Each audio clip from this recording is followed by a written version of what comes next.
Dobrodošli na drugi epizodi o prodaji bajka. V prvi epizodi smo šli skozi 5 nasvetov, kako lažje prodati bajk, kaj narediti, da je oglas lepši, kako ga prodati in tako naprej. 5 nasvetov. Tukaj 5 nasvetov. 5. Kako? Če si poslušal moje nasvete, imaš zdaj prodan bajk, imaš že kupca v vrsti, ki čaka na tvojo raketo. In zdaj pridemo na 5 nasvetov o prodaji bajka, oziroma 5 nasvetov o prodaji bajka. Najprej, take your money and run. Prva stvar in so ogledi. Če si prodal kolo v tujino, preskoči na številko 2. Če si prodal kolo v Slovenijo oziroma bližnjo okolico, ostani tukaj pri enki. Najprej imamo oglede, torej prva točka ogledi. Ko se dogovoriš za ogled, se ne dogovoriti pri tebi doma. Zmeni se nekje na javnem placu, kjer so ostali ljudje še okoli, mogoče nekje na trailu. Nikoli se ne dogovarjaj za ogled pri tebi doma. To sicer bi moglo biti samoumevno, ampak marsikdaj sem šel po kakšne kose, po karkoli pogledati, direkt človeku domov. So y'all need to hide your kids, hide your wife and hide your husband because they raping everybody out here. Se vem, zaupanje mora biti do neke mere, ampak ko imaš kolo za par jurjev in če imaš še kakšno kolo doma, nikoli ni dobro, da pokažeš, kje imaš ta kolesa in kaj delaš z njimi.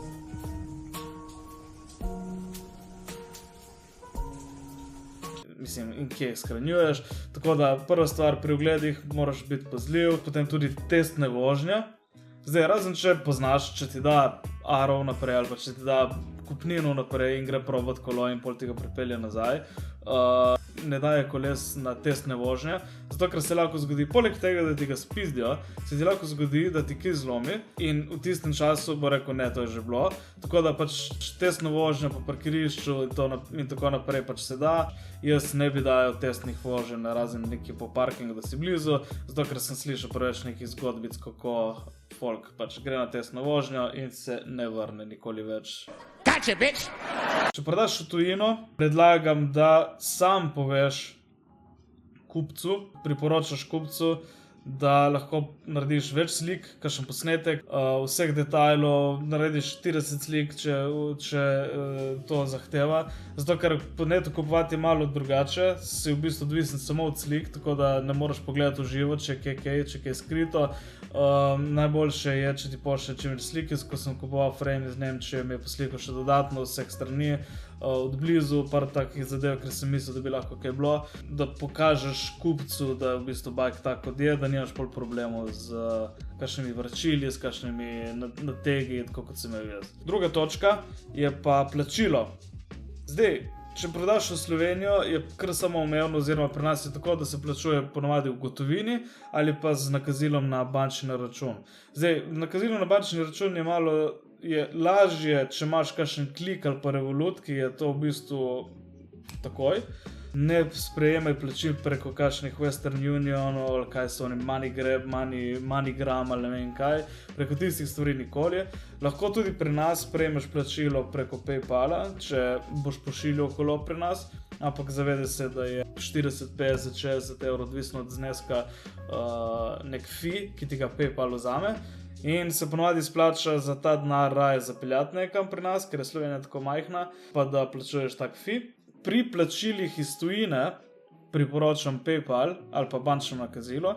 Bančno nakazilo je bolj problem za kupca, ker nima v bistvu nekega sledenja in nima neke sigurnosti v zadaj, kot je pri PayPalu. Iz tujine v tujino se da preko SEPA, preko UPN-jo plačevati normalno. Recimo DHL sem kupil iz Italije, sem mu nakazal 2 jurja preko UPN-a. Prišel je drugi dan, mi je poslal kolo, je šlo skozi. Lahko bi pa zgubil 2 jurja, če mi tip ne bi oglasil, ampak načeloma se zavaruješ vsaj tako, da ti daš v štartu naslov za obrazec, naslov, telefonsko številko in tako naprej, tako da nekaj imaš vsaj malo oprijemljivega.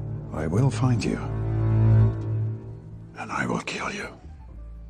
Torej, pri plačilih tujina priporočam PayPal, nakazilo na TRR preko normalnih obrazcev, izogibajte, ali pa preko Revoluta, recimo gre tudi, ali pa N26 oziroma teh spletnih bank, izogibajte se res nekih Western Unionov in MoneyGramov in takih stvari, ker to ni sledljivo in je cel fucking bullshit. PayPalu ima v bistvu tako kupec kot prodajalec neko sigurnost v zadju in se da izpogajati, potem tu in nazaj še kakšna pizdarija. Pol gremo na točko 3. Garancije. Pri tem je treba biti zelo pazljiv. Če imaš novo kolo, ima garancijo še 1 leto ali pa 2 leta ali pa 5 let ali pa doživljenjsko na frame, ni nujno, da to velja za drugega lastnika.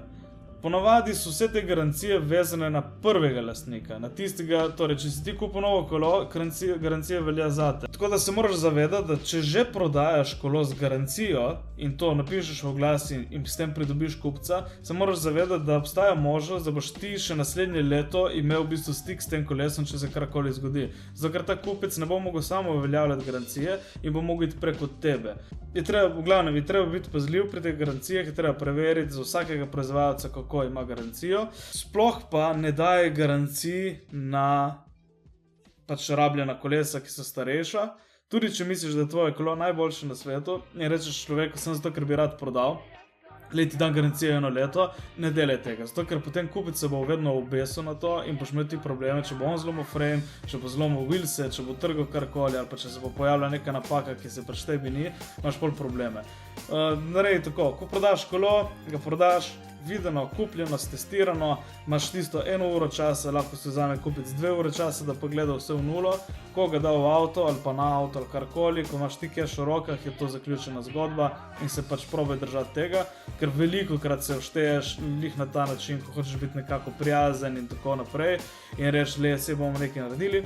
Tako imam jaz zdaj spet kolo tam, ker po vseh pravilih, recimo bike marketa in tako naprej, se gre po nekem videno kupljeno. Me ni vprašal za slike, sem mu rekel, ti počnem še slik, je rekel, ne, ni treba, kolo zgleda super, sem rekel, ok, sem ga poslal gor in potem, ker sem hotel biti fair, imam zdaj doma kolo spet, ne? Tako da lahko bi pa bil normalen in rekel, jebi ga, si videl, sem te vprašal stvari, nisi hotel slik, mislim, to je zdaj tvoj problem.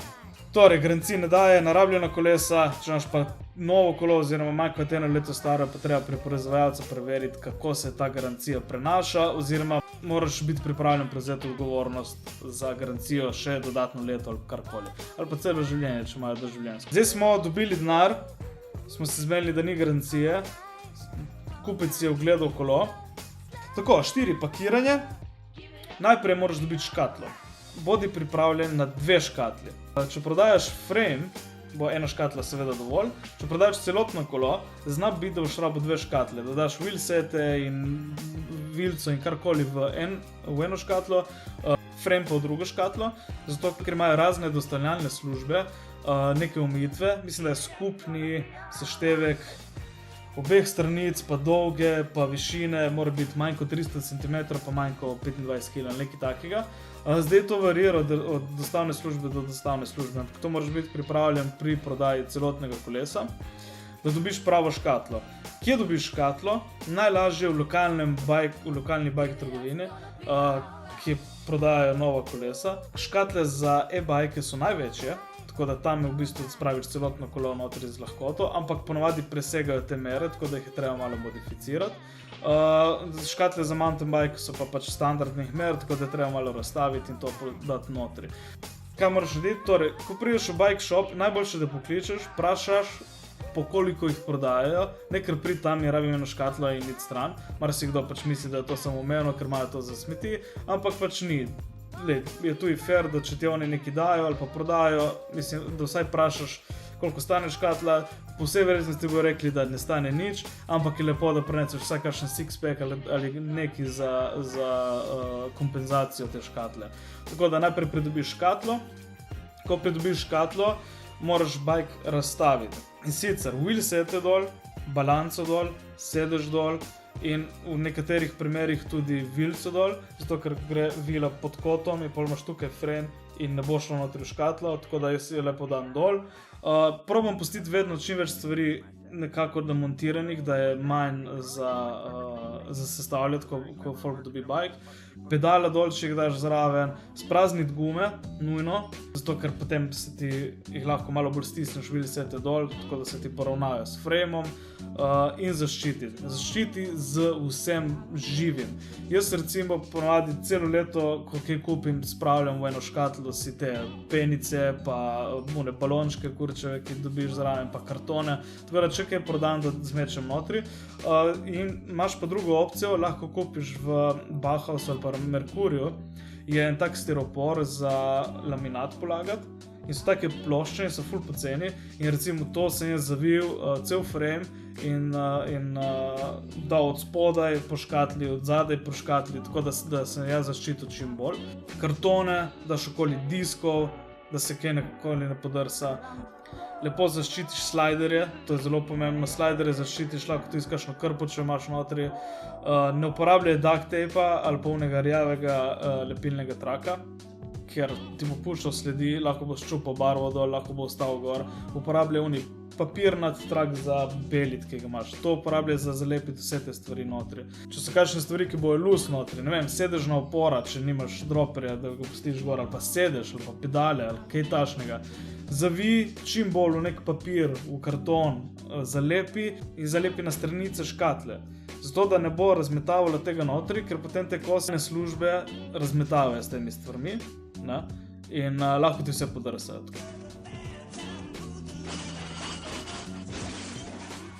Tako da to moraš paziti, da je vse bolj zalepljeno, vse čim bolj razstavljeno in da je čim bolj fiksno. Torej vse, ko daš notri, gleda je čim bolj fiksno.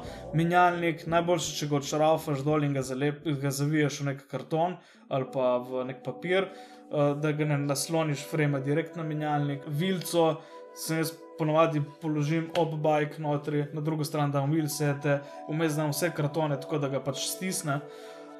Jaz sem se naučil glede pakiranja največ, ko smo šli v Whistler in sem zapakiral kolo in potem sem gledal svojo škatlo iz letala, ko so obrnili kontra in od spodaj, ker sem dobil škatlo celo in je bila pač cela fiksna, ampak je bila že toliko zjahana od spodaj, da sem jaz vse zalepil od zgoraj, vse sem naredil pravilno, ampak nisem pa obrnil škatle in pogledal, če je spodnji spoj zdrav in ni bil in sem videl mojo škatlo, kako je bila odprta in je šla na letalo in to sem videl že, ne vem, mislim, da v Berlinu, ne vem, kje smo se ustavili in pol še v Kanadi enkrat in ta moja škatla prišla odprta, sicer je bilo vse notri, ampak je bilo vse potočeno in sem se je zajebal, to je bila moja napaka. Odkrat naprej pogledam škatlo z vseh strani, jo zalepim dodatno, če so kakšne luknje na škatli, velike, te za primiti, to vse zalepim, ampak dovolj, da noben ne pogleda notri, kaj je, da vidi, da je notri kolo in tako naprej. In potem imamo pa v bistvu 5, je pa še poštnina. Zdaj, bike so si ogledali, so ga plačali, smo se zmenili, da nimamo garancije, smo ga zapakirali kot bombončka in zdaj ga moramo poslati.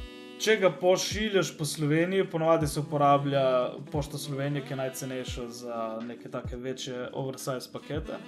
Če ga pa pošiljaš v tujino, predvsem Evropsko unijo, zdaj za tujino ne vem, ponovadi so še carine za kakšno Ameriko in to, tako da tam se niti ne splača prodajati. Če ga pošiljaš v Evropsko unijo, imaš enih par firm, ki so, ne vem, pošljipaket.si, pa Eurosender, pa zbirajo v bistvu vseh teh dostavljavcev neke najboljše, iščejo, kje imajo luknje za kaj poslati in te uturijo notri. In dobiš kar poceni. Zdaj nazadnje sem poslal bike, mislim, da za 14 evrov v Nemčijo. Mislim, da največ sem pa plačal 20 evrov za frame, tako da se da najti poceni zadeve, je pa treba malo iskati. Preden se dogovoriš pošiljanje v tujino, preveri poštnino. Ker lahko se zgodi, da je pač neka gužva in ne boš dobil take škatle za izpod 300-400 evrov za poslati, tako da poštnino preveri, preden se zmeniš s kupcem za kupnino za tujino. Tako da, preden se zmeniš, ja, nakaže mi denar, ti pošljem bike, ni panike, preveri, če je možno v naslednjem tednu recimo poslati bike za neko normalno ceno.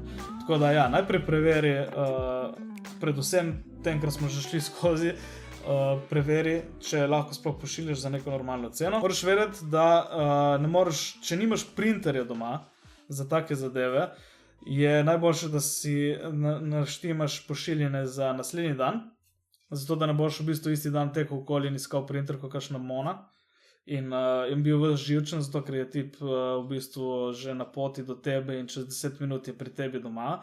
In potem imaš v bistvu celo paniko, ker bajk je na pol spakiran, ker nisi jih pričakoval, da bodo prišli v 10 minutah od tega, ko si naročil, ampak si mi, da bo to trajalo še kakšno uro, če bojo sploh ta dan.